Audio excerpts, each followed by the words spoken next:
परमेश्वर कबीर जी एक झोंपड़ी में रहा करते थे। पूरा परिवार जो परमात्मा का, वैसे तो पूरा विश्व उसी के बच्चे हैं, उसी के पुत्र पुत्री हैं, लेकिन उस समय उन्होंने एक गृहस्थ विधि से परिवार नहीं बनाया था। परमात्मा के परिवार में कुल 5 सदस्य थे। एक तो नीरू और नीमा, ये 2, जिनको परमात्मा लहर तारा नामक तालाब पर कमल के फूल पर शिशु रूप में मिले थे, और एक स्वयं परमात्मा, और 2, एक लड़का एक लड़की, जिसका नाम, लड़के का नाम कमाल था, लड़की का नाम कमाली था। ये दोनों लड़का और लड़की परमात्मा ने मृत जीवित किए थे किसी विशेष परिस्थिति में। तो ये कुल परिवार था परमात्मा का। तो परमात्मा एक झोंपड़ी में रहा करते थे और एक जुलाहे का कार्य किया करते थे, कपड़ा बुनते थे, अपने हाथों से निर्वाह करते थे और तत्व ज्ञान का प्रचार भी करते थे, सत्संग भी करते थे और सतगुरु रूप में उपदेश भी दिया करते थे, दीक्षा भी देते थे और यथार्थ ज्ञान भी सुनाया करते थे। तो वो परमात्मा 600 वर्ष पहले आए थे और वो परमेश्वर की महिमा उन्होंने स्वयं ही अपनी महिमा आप ही बताई है कि चारों युग में मैं आया हूं, प्रत्येक युग में। सतयुग में सत सुकृत कै टेरा, त्रेता नाम मुनींदर मेरा, द्वापर में करुणा में कहाया, कलयुग नाम कबीर दराया। परमात्मा कहते हैं चारों युग में मैं आया, और जो परमात्मा लीला किया ही करते हैं, अच्छी आत्माओं को मिलते हैं, उनको तत्व ज्ञान से परिचित कराते हैं, फिर अपने सतलोक में ले जाते हैं, वहाँ से फिर वापस छोड़ते हैं अपना साक्षी बना करके। कैसा है भगवान, कहाँ रहता है परमात्मा, कैसे मिलता है वो भगवान। तो ये सब अपनी प्यारी आत्माओं को बताते हैं परमेश्वर और उनको अपने से परिचित कराकर संसार में पुनः छोड़ देते हैं। फिर वो महापुरुष उस परमात्मा की आंखों देखी महिमा सुनाया करते हैं।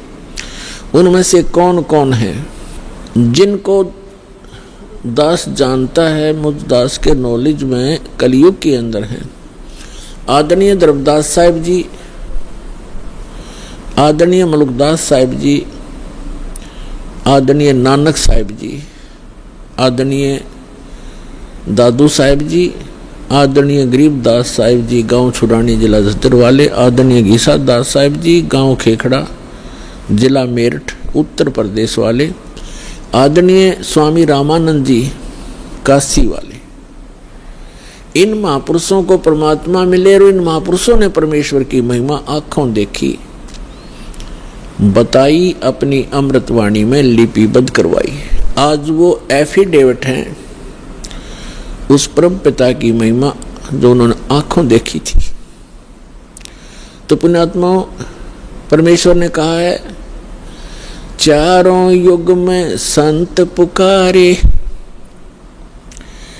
कूक कहा हम हेल रे, हीरे माणिक मोती बरसे, ये जग चुगता ढेल रे। परमात्मा बताते हैं कि चारों युग में मेरे से परिचित मेरे संतों ने मेरे द्वारा बताई गई यथार्थ भक्ति विधि का डंडोरा पीटा, मुनादी करी, अनाउंसमेंट की खूब जोर जोर से, और मैंने भी आकर के प्रत्येक युग में इस यथार्थ ज्ञान रूपी हीरे मोती लालों की वर्षा की। लेकिन हम पर विश्वास ना करके इन काल के दूतों, नकली आचार्यों, शंकराचार्यों और इन झूठे गुरुओं पर विश्वास करके पूरा मानव समाज वर्तमान में डले ढो रहा है, कंकर पत्थर कौड़ी इकट्ठी कर रहा है लाल के स्थान पर। अर्थात यथार्थ ज्ञान और यथार्थ भक्ति विधि ये तो है हीरे मोती और लाल यानी बहुमूल्य, ये है वास्तव लाभ देने वाले। और जो गीता अध्याय नंबर 16 के श्लोक 23 में कहा है कि शास्त्र विधि को त्याग कर जो मनमाना आचरण करते हैं, मनमानी पूजाएं करते हैं जो शास्त्रों में सदग्रंथों में विद्यमान नहीं है, तो उनको न तो कोई सुख होता है, न उनको कोई सिद्धि प्राप्त होती है और न ही उनकी गति होती है, अर्थात व्यर्थ, यूजलेस। तो जो शास्त्र विधि को त्याग कर सदग्रंथों के विपरीत साधना है वो परमात्मा ने बताई है कि वे डले हैं, ढेल, ढेल माने डले, कंकर पत्थर जिनकी कोई वैल्यू नहीं है। चारों युग में संत पुकारे, कूक कहा हम हेल रे, हीरे माणिक मोती बरसे, ये जग चुगता ढेल रे। पर भी लेन जात है दुनिया, हमारा ज्ञान किने ना सुनिया। परमात्मा कबीर देव जी, कबीर साहब जी बता रहे हैं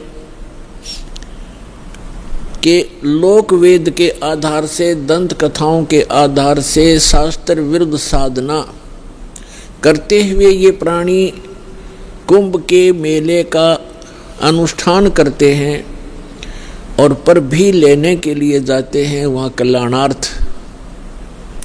उसके लिए भगवान बताते हैं कि जिस तालाब या सरोवर या दरिया में आप स्नान करने जाते हो, कोई पर भी निर्धारित करके आपसे पहले वहाँ उस तालाब में, सरोवर में, उस दरिया में मेंढक, मछली और बहुत से कीड़े मकोड़े पहले से विद्यमान होते हैं, जीव जंतु, और वो तो सदा ही उसके अंदर नहाते हैं, क्या उनका कल्याण हो जाएगा? जिस प्रकार उन मेंढक और मछलियों का कोई कल्याण नहीं हो सकता, इसी प्रकार आपका भी उस पर भी में नहाने से आत्म कल्याण नहीं हो सकता। आत्म कल्याण होगा अपनी सदग्रंथों श्रीमद् भगवद गीता में वर्णित विधि और उसके अनुसार की गई साधना से। और वो साधना केवल परमात्मा ही बताते हैं, क्योंकि श्रीमद् भगवद गीता में जो गीता ज्ञान दाता है वो केवल अपने सतर की भक्ति ही बता रहा है। और पूर्ण मोक्ष यदि चाहिए अर्जुन, किसी भी भक्त को अर्जुन के माध्यम से सर्व मानव समाज को संदेश दिया गया, तो उसको चाहिए कि वो तत्वदर्शी संत की खोज करे और फिर उस परमेश्वर की शरण में जावे, उसके तत्वदर्शी संत के बताए अनुसार साधना करके उस परमेश्वर की शरण में जावे, जहाँ जाने के बाद साधक फिर लौटकर कभी संसार में नहीं आते।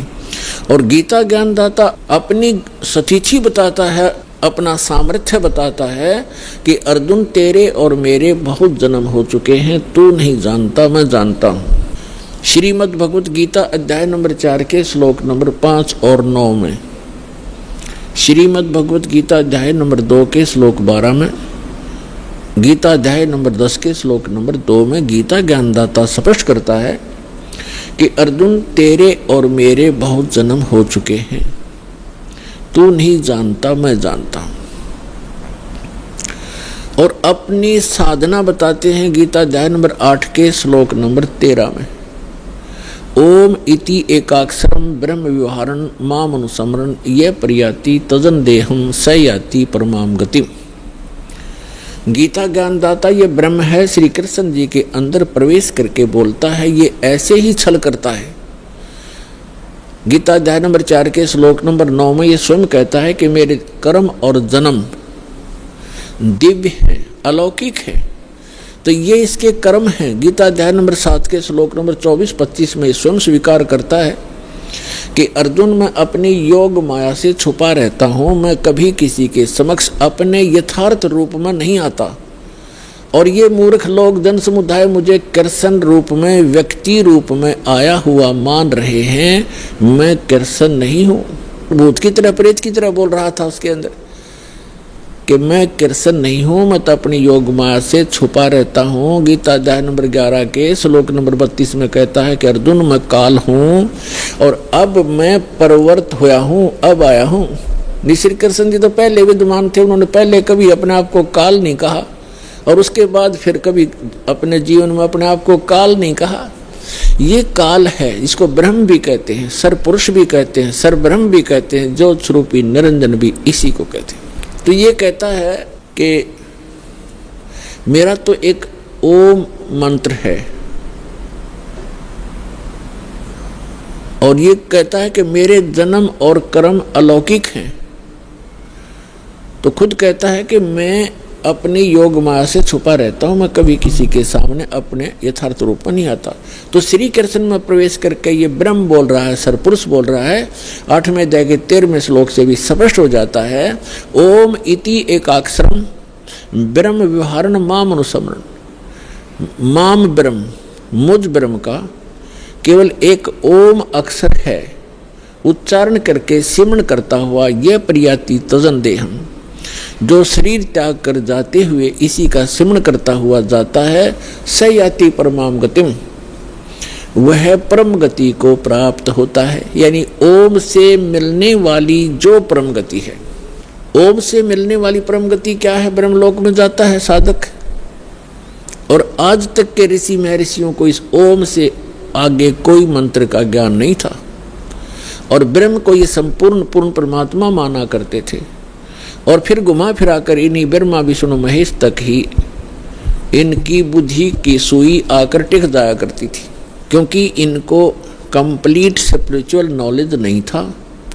कारण क्या है कि वेदों में ज्ञान तो उस पूर्ण परमात्मा का अधिक है, ऐसे ही श्रीमद् भगवद गीता में ज्ञान तो पूर्ण परमात्मा का ही अधिकतर है, लेकिन पूजा की विधि केवल ब्रह्म तक की है। और गलती से इन ऋषि महर्षियों ने सतगुरु के अभाव से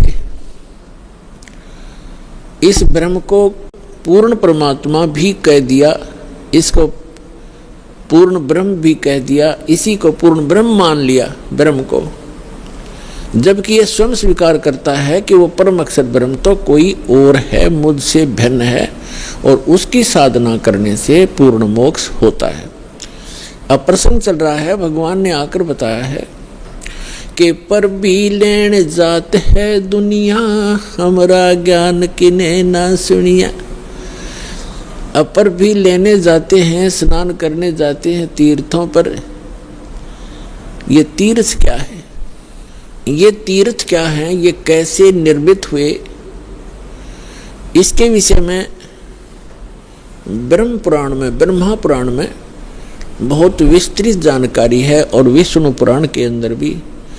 उसमें क्या बताया गया है कि जैसे किसी संत ने किसी सरोवर के किनारे या दरिया के किनारे बैठकर अपनी सुविधा अनुसार, यानी जल की आवश्यकता होती है अधिकतर जीव को नहाने पीने वस्त्र आदि धोने के लिए, और साथ में फिर भक्ति करते हैं। उनके किनारे बैठकर के उन्होंने अपने अनुष्ठान किए, जैसे भी उनको गुरु मिले, जैसा भी वो अध्यात्म मार्ग से परिचित थे, उस आधार से उन्होंने वहां भक्ति करी बैठ के। और वहां से जो साधना उन्होंने की, उस साधना अनुसार अपना शरीर त्याग करके वो चले गए उस लोक को, उस स्थान को प्राप्त कर गए जहाँ की उसने साधना की थी। अब बाद में उसकी यादगार में उस महापुरुष ने वहाँ शरीर तो छोड़ना ही होता है, उसकी यादगार बना देते हैं। और फिर शेष जो जनता होती है वो उससे प्रभावित होती है, क्योंकि वो साधना करते करते अपनी उस पूंजी में से अन्य किसी को आशीर्वाद, दुआ या बद दुआ दे करके वो प्रभावित अवश्य कर लेता है, जिस कारण से वहाँ की जनता, आसपास की जनता उस साधक से बहुत प्रभावित हो जाती है।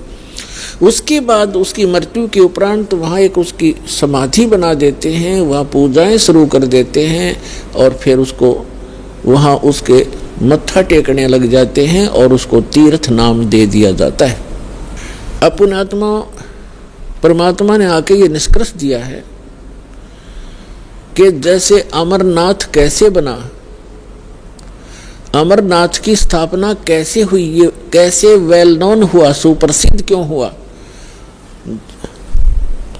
भगवान शिव ने पार्वती जी को ये अनमोल मंत्र दिया था जिससे मोक्ष संभव है। और वो कौन सा मंत्र दिया था? जो 5 नाम का ये दास आपको देता है। प्रथम मंत्र में बीच बीच के जो 5 मंत्र हैं, ये शिव जी ने इस मंत्र का ज्ञान था और इसी को ये अमर मंत्र मानता था। एक तो पुण्यात्माओं, हमें कंप्लीट स्पिरिचुअल नॉलेज ना होने से, संपूर्ण अध्यात्म ज्ञान ना होने से हम इन नकली संतों के द्वारा घने भ्रमित हो गए। हम क्या सोचते हैं कि गुरुजी ने मंत्र दे दिया, नाम दीक्षा दे दी, और फिर क्या होता है, उन भ्रमित लोगों के पास जाकर के आप उनसे फिर प्रभावित हो जाते हो, जिनको कंप्लीट स्पिरिचुअल नॉलेज नहीं है, जिनको पूर्ण अध्यात्म ज्ञान नहीं है। तो वो क्या पूछते हैं आपसे कि आपने दीक्षा ली है वहाँ से, बरवाला से, कितने दिन हो गए? 1 महीना, 2 महीने, 1 वर्ष, 2 वर्ष, जैसा भी जिसको। फिर वो पूछते हैं क्या आपको भगवान दिखाई देते हैं, भगवान के दर्शन होते हैं? अब आपके पास इसका कोई उत्तर नहीं। तो पुण्यात्माओं, कहने का भाव ये है कि दास जो आज प्रसंग आपके समक्ष स्पष्ट करना चाहता है, एक विषय स्पष्ट करना चाहता है कि परमात्मा की प्राप्ति, मोक्ष की प्राप्ति परमात्मा के दर्शन से नहीं, उस परमात्मा के मंत्र से होती है। पहले तो ये प्रसंग स्पष्ट करते हैं कि अमरनाथ की स्थापना कैसे हुई। पुण्यात्मा, हमने पुराण बहुत पढ़ी हैं, पवित्र पुराण, लेकिन हमारे धर्म गुरु कोई निष्कर्ष हमें निकाल कर दे नहीं पाए, और जिस कारण से हम ऐसे उन कथाओं को याद अवश्य कर लेते थे, लेकिन हमें उनका कोई सिर पैर का पता नहीं था। जैसे पार्वती जी के 107 जन्म हो चुके थे, 108वां जन्म वो जी रही थी। भगवान शंकर वही होते थे, उनकी तब तक मृत्यु नहीं हुई थी, और पार्वती जी की 107 बार मृत्यु हो चुकी थी। और भगवान शिव जब पार्वती जी की मृत्यु होती थी बड़े व्याकुल होते थे, उनका बहुत बुरा हाल हो जाता था उस पार्वती की मृत्यु के उपरांत, उसके वियोग में। एक समय की बात है कि भगवान श्री राम वनवास के अंदर सीता जी के अपहरण के उपरांत वृक्षों से डकरा रहा था, रो रहा था, सीता की खोज पूछ रहा था, मृगों से लिपट रहा था।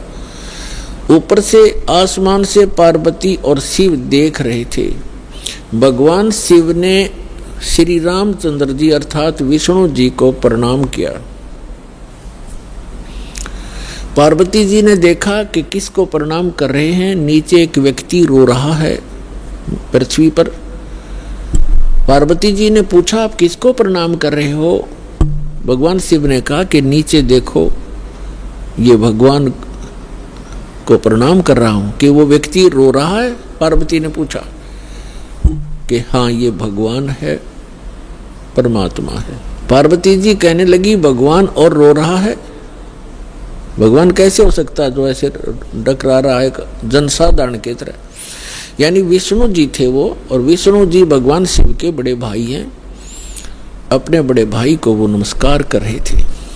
पार्वती जी ने नमस्कार नहीं किया और कहा मैं इसकी परीक्षा लूंगी और सीता रूप बना कर जाऊंगी।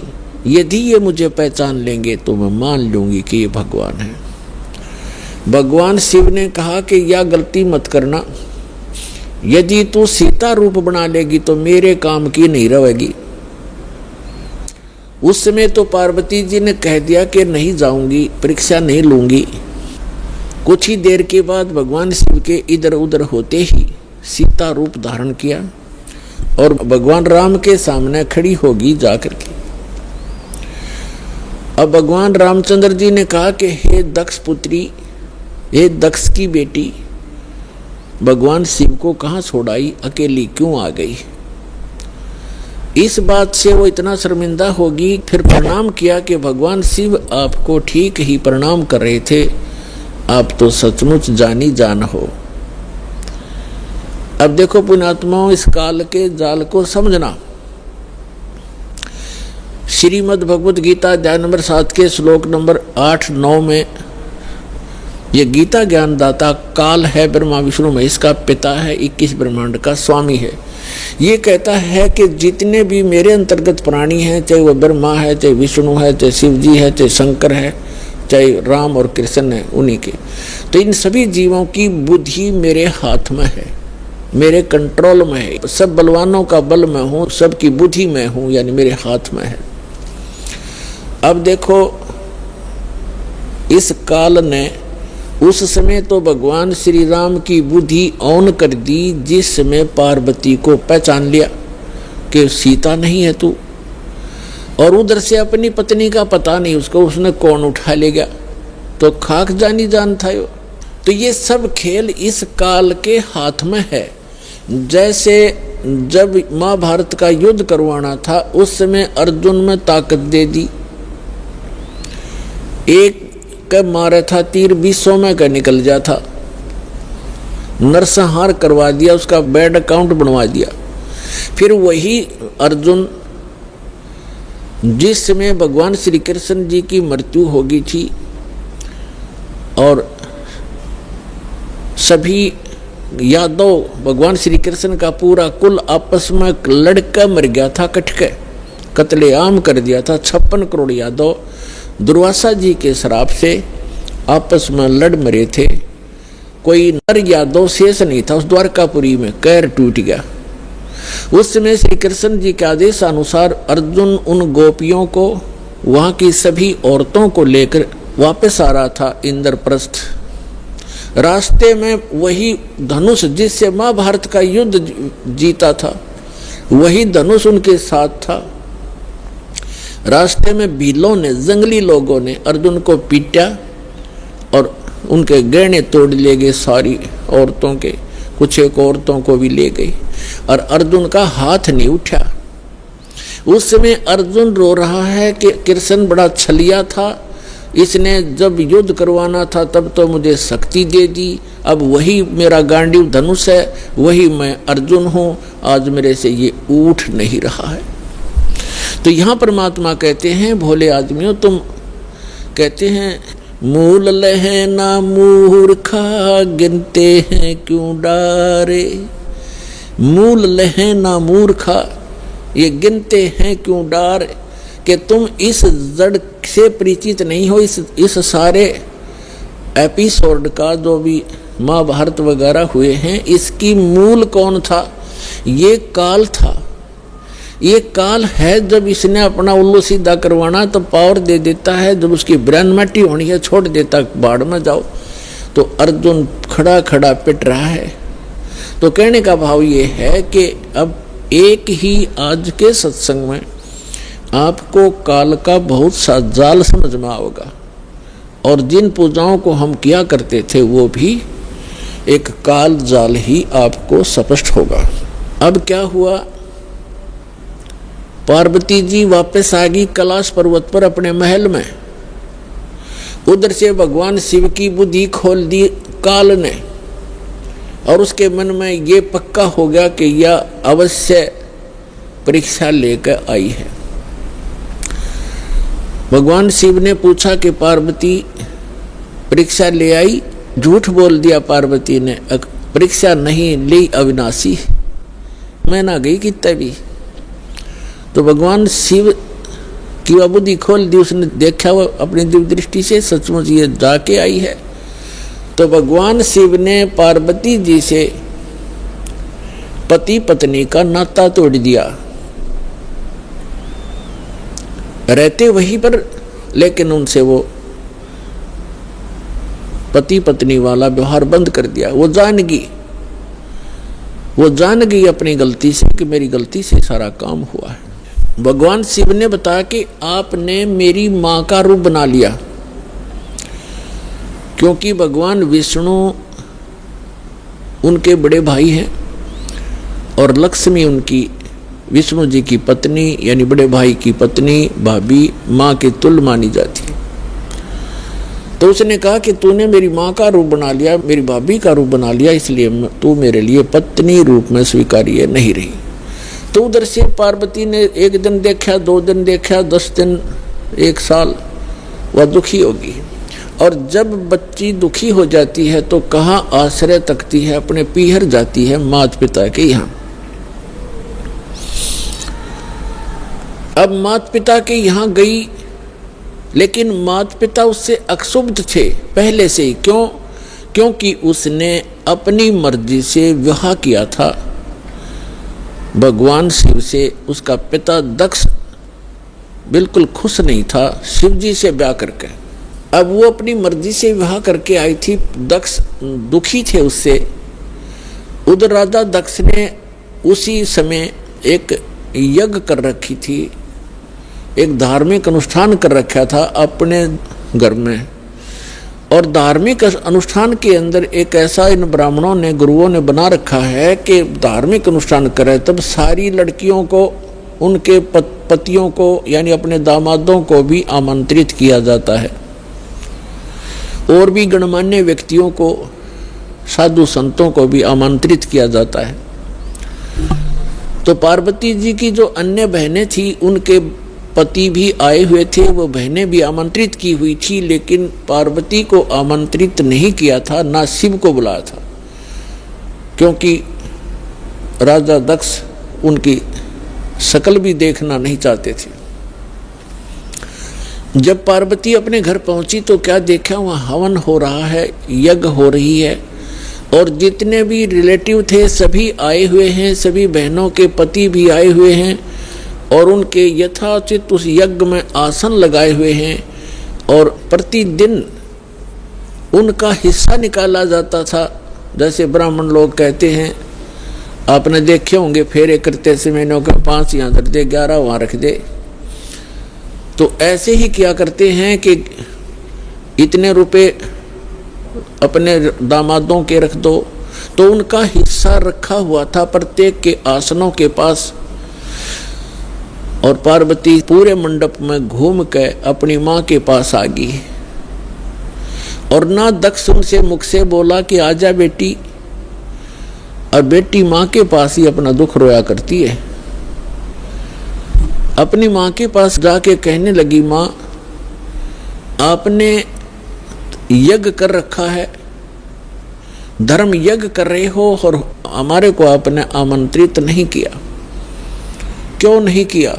और ऐसा भी था कि जैसे किसी बहन का कोई पति नहीं आया है, उपस्थित नहीं हो पाया किसी कारण से, तो उसका आसन लगा रखा है और उसके लिए फी प्रॉपर उसका हिस्सा भी रखा हुआ है। तो पार्वती जी ने कहा अपनी माँ से कि आपने ना तो अपने दामाद को आमंत्रित किया, ना मुझे किया, ना उसका आसन लगा रखा है।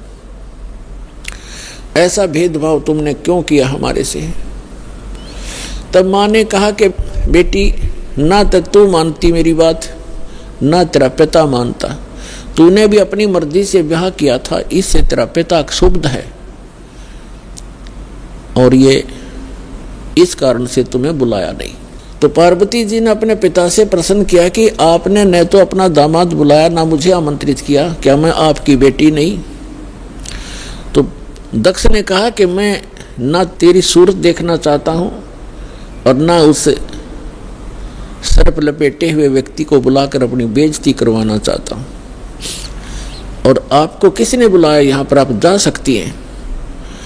इस अपमान को वो पार्वती सहन नहीं कर सकी और एक बहुत बड़ा हवन कुंड बना रखा था को 7-8 फुट नीचा, और उसमें ये क्योंकि राजा का यज्ञ ब्राह्मण कुंड से अपने घर से डालना था कि घेर कर लकड़ और सोवा बरबर कड़छे घेरे पूरे लोटे के लोटे और डीक पड़े हवन की।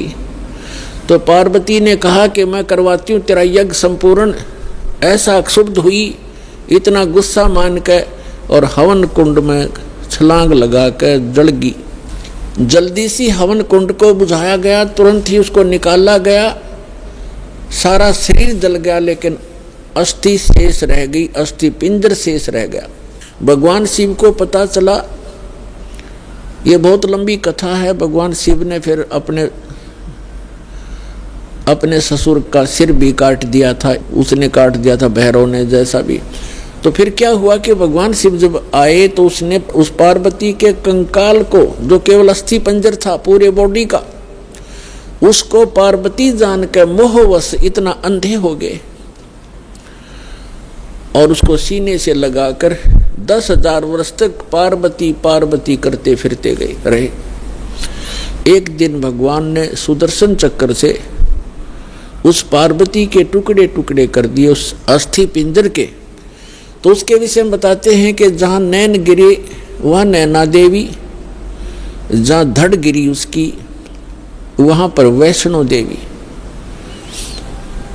ऐसे वैष्णो देवी और नैना देवी की स्थापना हुई क्योंकि वहाँ इन पार्ट्स ऑफ द बॉडी को, शरीर के अंगों को, जहाँ नैन गिरी थी वहाँ उनकी समाधि दे दी और उसकी एक यादगार बना दी कि यहाँ पर ऐसी घटना घटी थी, कहीं आने वाले समय में कोई इन ऐतिहासिक और पौराणिक बातों को झूठा ना सिद्ध कर दे, इसलिए वो यादगार बनाई थी।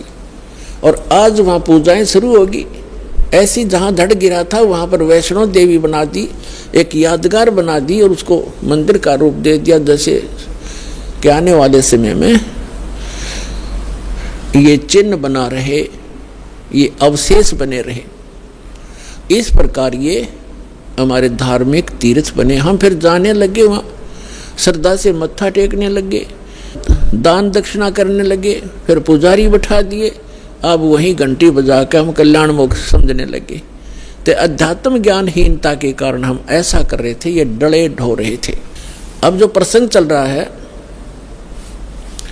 कि पार्वती जी का फिर नेक्स्ट जन्म जब हुआ, हिमालय के जन्म हुआ और शिव से विवाह हुआ।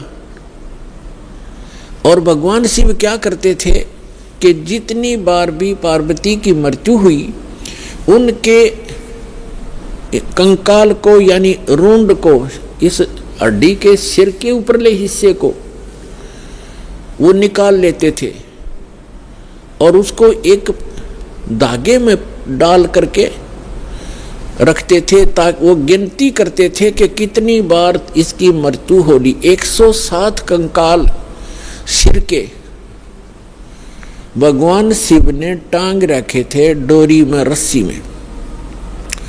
और पार्वती पूछा करती थी कि ये क्या है, तो शिव जी टाल मटोल कर दिया करते थे कि ये मेरा कुछ अपना अनुष्ठान है, तू मत बोल। भगवान शिव ने बहुत बार पार्वती जी से कहा था कि आप भक्ति किया करो, देखो मैं भी करता हूँ। तो पार्वती जी कहा करती थी कि मुझे तो भगवान मिल गए हैं, आप देवों के देव महादेव हो, मुझे क्या जरूरत है भक्ति करने की। भगवान शिव बहुत समझाया करते थे कि जीव को भक्ति अवश्य करनी चाहिए, साधना करनी चाहिए, उस परमात्मा की भक्ति करो। लेकिन उस पार्वती का गला या बात उतरा नहीं करती। पुण्यात्माओं, जिस प्राणी को सुख गणा है वो सुख इस प्राणी का महादुश्मन है। कबीर साहब कहते हैं, सुख के माथे पत्थर पड़ो जिसते नाम हृदय ते जावे, और बलिहारी व दुख के जो पल पल नाम रटावे। तो पार्वती को इतना सुख था, सभी देवी देव हाथ जोड़ा करते थे और सर्व ऐश्वर्य उपलब्ध थे, तो उसने क्या जरूरत थी भक्ति करने की। तो इसलिए भगवान शिव के पास जो मंत्र था वो स्वयं जाप करते थे, वो पार्वती जी को मंत्र बताया नहीं। एक दिन भगवान शिव सैर सपट्टे को गए हुए थे बाहर, पीछे से नारद जी आ गए और नारद जी बोले कि हे माता, आप जन्म और मरण के दुख को सहन कर रही हो और आपके घर में एक ऐसी अनमोल वस्तु है जिसके सेवन करने से आपका ये जन्म और मृत्यु मिट सकता है। पार्वती जी ने पूछा कि भाई नारद, ऐसी कौन सी वस्तु है, मुझे तो मालूम नहीं।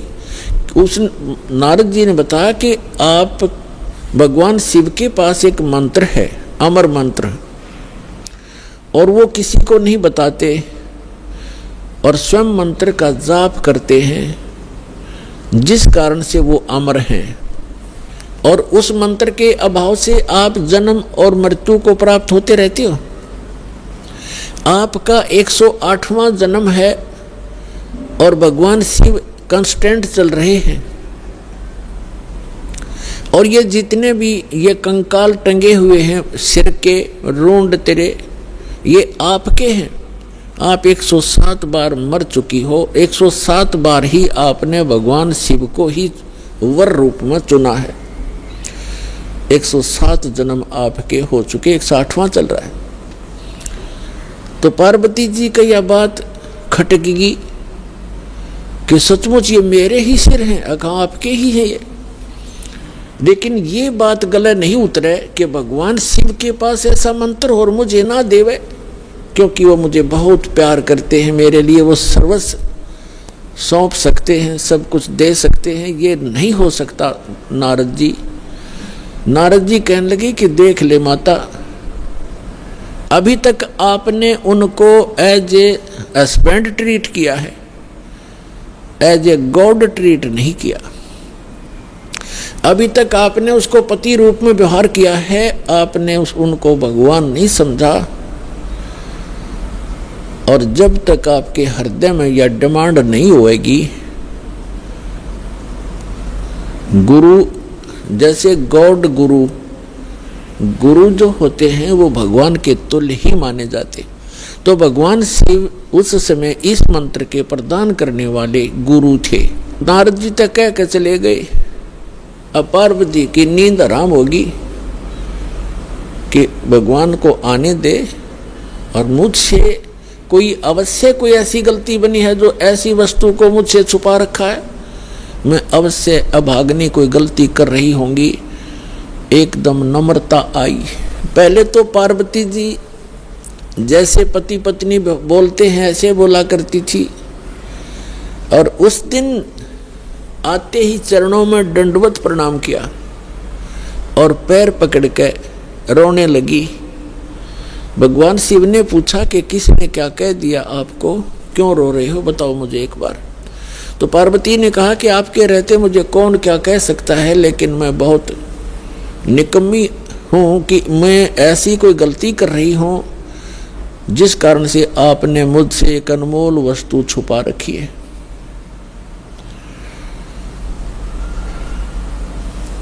और मैं तो बालक हूँ, आप तो भगवान हो, बालकों की गलतियाँ माफ़ किया करते, मैं तो बालिका हूँ आपके सामने, और मुझे क्षमा करो, मुझसे कोई ऐसी गलती हुई। आपके पास एक अमोघ मंत्र है जिससे मेरा कल्याण हो सकता है। और तब भगवान शिव ने पूछा, भगवान शिव ने सोचा आज या कौन सा स्टेशन पकड़गी, या तो कदे भी इस बात के निकट भी नहीं थी, ना ऐसा मैंने कदे भाव देखा, ऐसी विनम्र नहीं देखी। तब उसने कहा कि तुझे कौन ऐसा भगवान मिल गया जो तेरी बुद्धि बदल दी।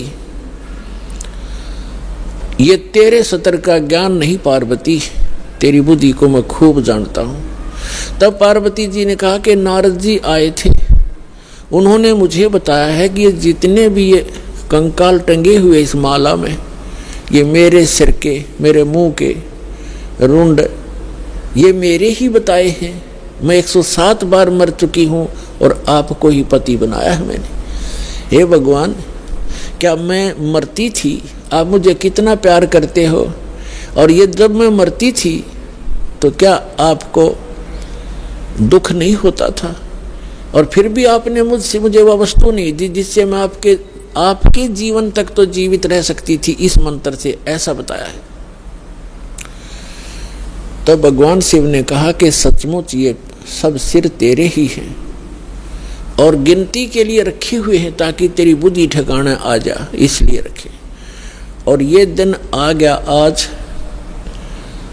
तो परमात्मा ने, भगवान शिव ने कहा कि आज तक मैं तेरी मृत्यु के उपरांत मैं कितना दुखी हुआ करता, वो तो मेरा मन जाने।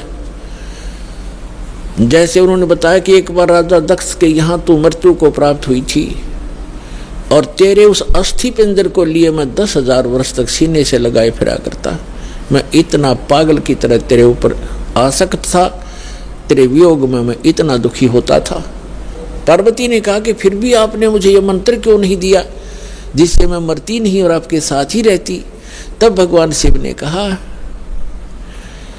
कि ये मंत्र ऐसे नहीं दिया जा सकता, जब तक जिज्ञासा प्रबल ना हो इस मंत्र के बताने का कोई लाभ नहीं बताने वाले को, बल्कि पाप ही लगता है।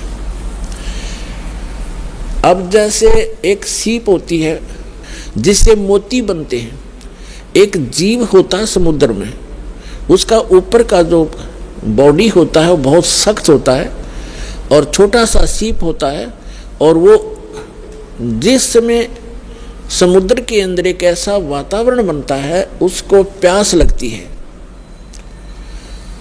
और वो समुद्र के जल को ग्रहण नहीं करती, वो ऊपर आ जाती है सतह पर, पानी के ऊपर की सतह पर।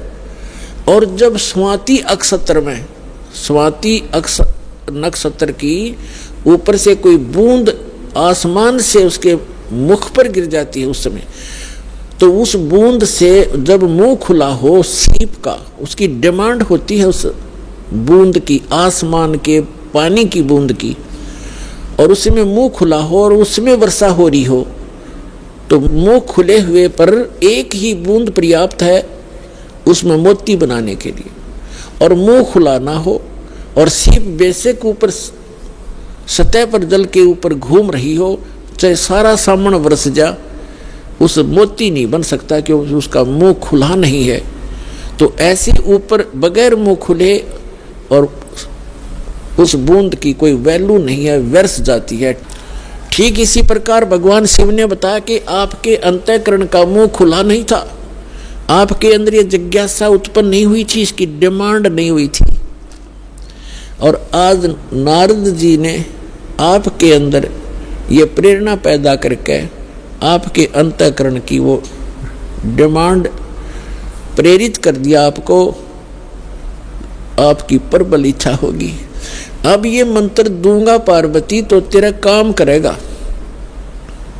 पहले मैंने बहुत बार कोशिश की थी कि आपको ये मंत्र दूं, लेकिन आपने तो कान्ना पे कटाली सारी बात, और कभी भी नहीं आपने भक्ति करने की सोची भी नहीं।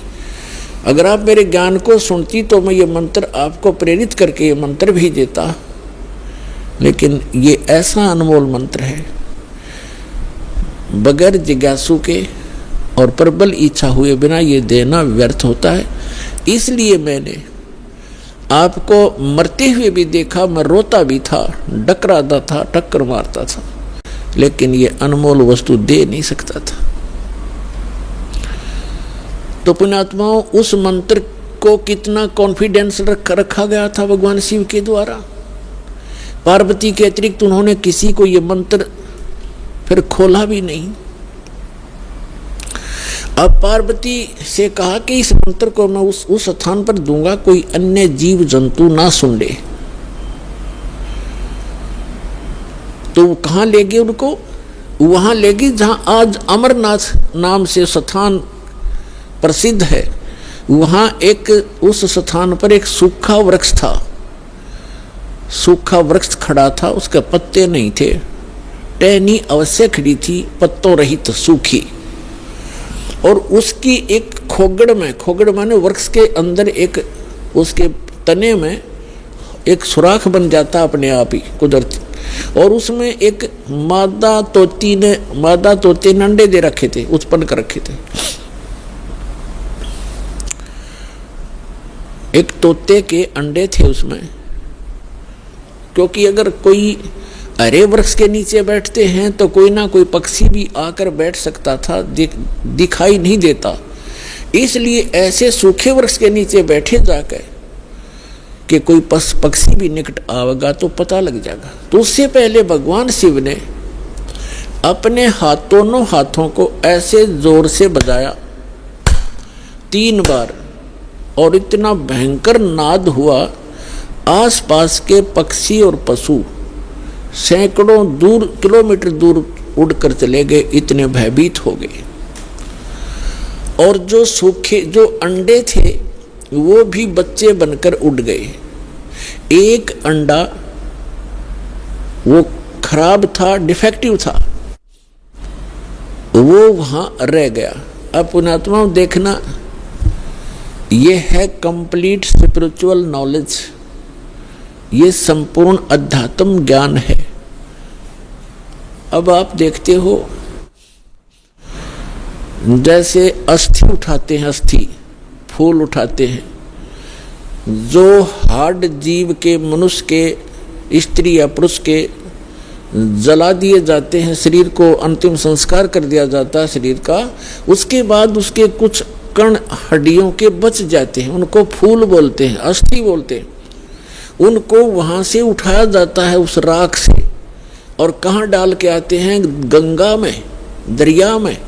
क्यों डालते हैं? ये तो एक बहकाने वाली बात है कि वहाँ गति करवाने जाते हैं।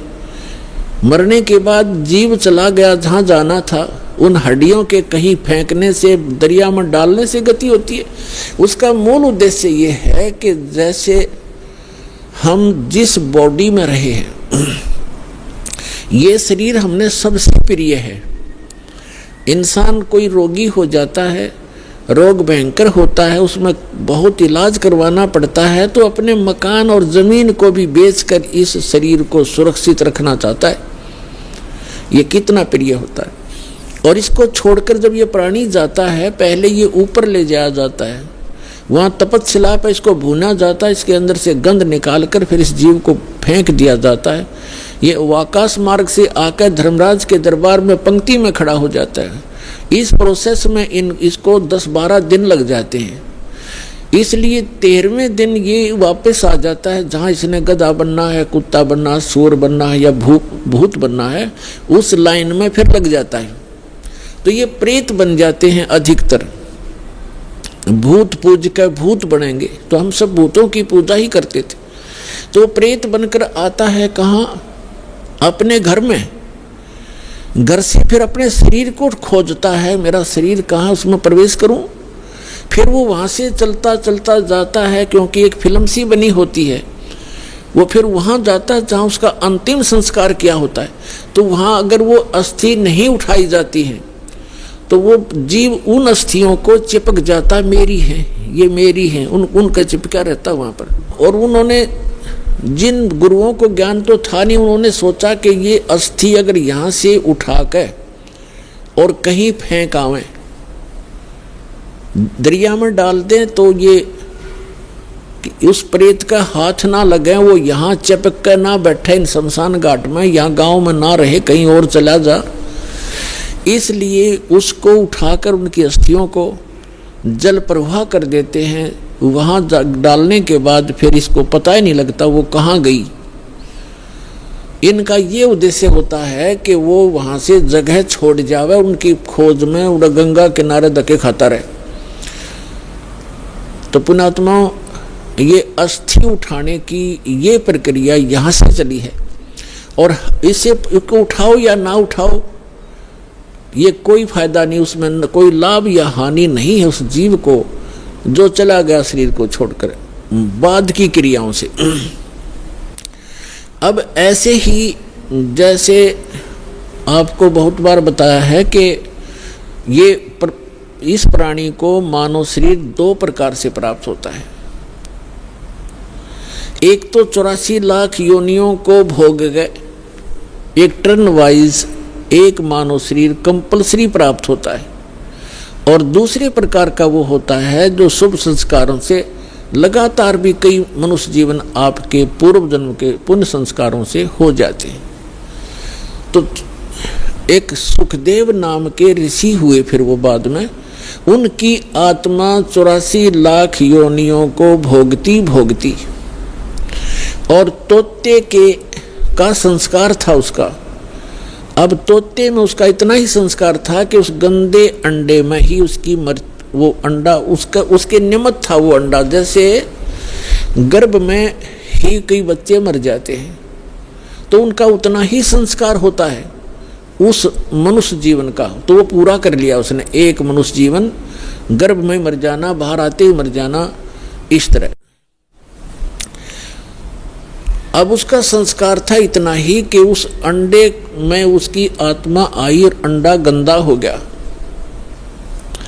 अब उसके बाद भी वो उसका चिपका रहा कि मेरा है, वो आत्मा वही रही, और बाकी अंडे जो स्वस्थ थे भगवान शिव की अपनी जो धारणा से कि आसपास कोई अंडा हो वो भी स्वस्थ हो जाए, तो वो उस ताड़ी बजाने से अंडे बच्चे बनकर और पक्षी बनकर उड़ गए।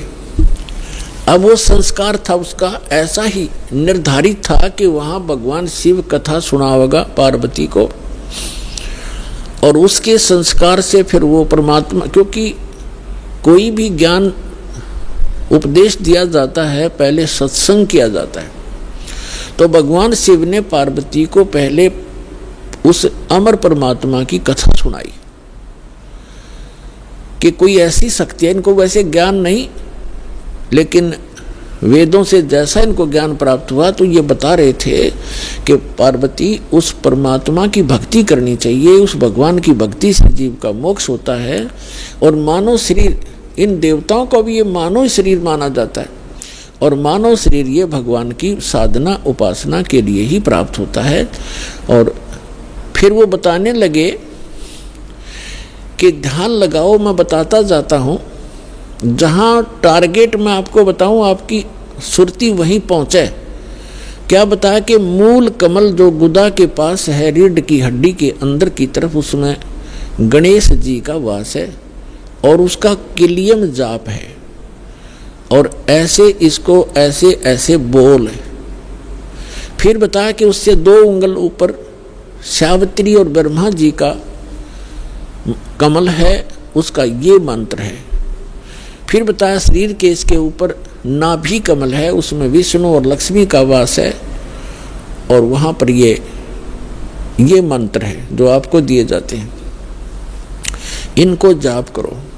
उसके बाद फिर हृदय कमल है, उसमें महादेव और पार्वती का स्थान है। अपनात्माओं, ये लीला आपको बहुत देर से समझ में आओगा। ये ज्ञान आपको पहले भी बताया है कि ये काल क्या लीला करता है।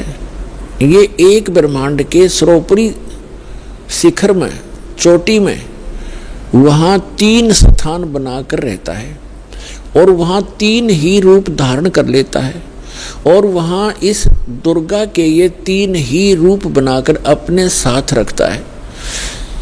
जैसे एक रजोगुण प्रधान क्षेत्र है, उसमें स्वयं ये चतुर्मुखी रूप धारण करके और लक्ष्मी को पार्वती रूप बना और सावित्री रूप बनाकर अपने साथ रखता है। एक सतोगुण प्रधान क्षेत्र है, उसमें ये स्वयं विष्णु रूप धारण कर लेता है और लक्ष्मी को और उसको दुर्गा को लक्ष्मी रूप में रखता है। और तीसरा वहाँ पर एक तमोगुण प्रधान क्षेत्र है, उसमें ये स्वयं अपना शिव रूप धारण करके, जैसा शिव आप देखते हो, और उसके 5 मुख हैं, उसके शिव के भी 5 मुख हैं। वहाँ पर जब ये बनाता है वो 2-1 भी रख लेता है, ऐसा इसकी लीला है। तो वह 10-10 भी मुख बना सकता है ये, वहाँ 10-1000 तक ये मुख बना सकता है ये काल। तो वहाँ ये शिव रूप में रहता है और दुर्गा को पार्वती रूप में रखता है। तो जो हमारे कमलों के अंदर जो हमने जो दिखाई देंगे देवता, वो वही उसी का रिफ्लेक्शन दिखता है। और वहाँ के इन स्थानों के इंचार्ज ये इनके पुत्र होते हैं, जहाँ इनके कार्यालय हैं, जैसे शिवपुरी है, विष्णुपुरी है, ब्रह्मापुरी है, ये अलग है। और वहाँ पर रिफ्लेक्शन उसका ही आता है। और वहाँ जो जीव इस मंत्र की साधना करते हैं, उनकी साधना का अकाउंट ये इसके पुत्र रखते हैं। जैसे हम ब्रह्मा जी और सावित्री का जाप करते हैं, तो वो अकाउंट इनके पास जाएगा, अकाउंट यही रखेंगे, ये ब्रह्मा विष्णु महेश ही अलग से। तो पुण्यात्माओं, ये PhD का मार्ग है, धीरे धीरे आपका समझ में आएगा। तो यहाँ शिव बता रहा है कि हृदय कमल में शिव और पार्वती का स्थान है, इसके ऐसे 12 पंखुड़ियाँ हैं, इसका ये मंत्र है। फिर कंठ कमल में देखिए दुर्गा का स्थान है, और इसमें इतने कमल हैं, 16 पंखुड़ी हैं, और इसका ये मंत्र है। तो ऐसे जब वो जाप करती हुई जा रही थी, फिर कहा कि त्रिकुटी में की तरफ चलो पार्वती। अब जो ही वो ऊपर को उठी, यहाँ से समाधिस्थ हो गई वो, क्योंकि पुण्यात्माएं जो होती हैं उनका शरीर एक बहुत कोमल होता है, उनमें इतने विकार नहीं होते जैसे हम कलयुग में आ गए। सतयुग में क्या था? सतयुग में प्रत्येक व्यक्ति कोई भी था, जन साधारण भी और ब्राह्मण गुरु भी, उनकी समाधि तुरंत लग जाया करती थी, क्योंकि शरीर इतना पिछले पुण्य संस्कारों से इतना कोमल होता था, इतना स्वच्छ होता था, अंदर से सब नसें सब वो उनका साफ होता था, बहुत आसानी से समाधि लग जाती थी। तो ऐसी वो देव स्वरूप शरीर था पार्वती का, तो स्वयं उनका एकदम समाधि लग गई। वो अंदर सुरती उसकी कमलों में चली गई, और उन कमलों में घुसकर वो नज़ारा देखने लगी। अब जैसे पुण्यात्माओं, आप सिनेमा देखने जाते थे पहले, अब तो नहीं देखेंगे हम, पहले सिनेमा देखने जाते थे 3 घंटे, 3 घंटा का न्यू पता नहीं चला था किस में गए, क्योंकि कभी कुछ देख रहे हैं, कभी कुछ देख रहे हैं, कभी कुछ देख रहे हैं। 1 सेकंड में वो होया पावा था, खत्म होगी भाई। और बस स्टैंड पे बस की इंतजार कर ले, 10 मिनट में 20 बार उठेगा, 10 बार बैठेगा, आई किसी आई। तो इस तरह हम जो समाधिस्थ ऋषि होते थे, इनकी काल रोल मारा करता, इन्हें मूर्ख बनाया करता। जैसे किसी भी एक कमल में ये प्रवेश कर गए, एक कमल जैसे टीवी चैनल में कोई चैनल ऑन कर लिया, और उसमें जो भी नज़ारे हैं वो यहाँ से बिल्कुल हटकर हैं, और वो ऐसे दृश्य हैं यो मन देखता देखता दंग रह जाता है, इसको पता नहीं चलता कितना समय बीत गया।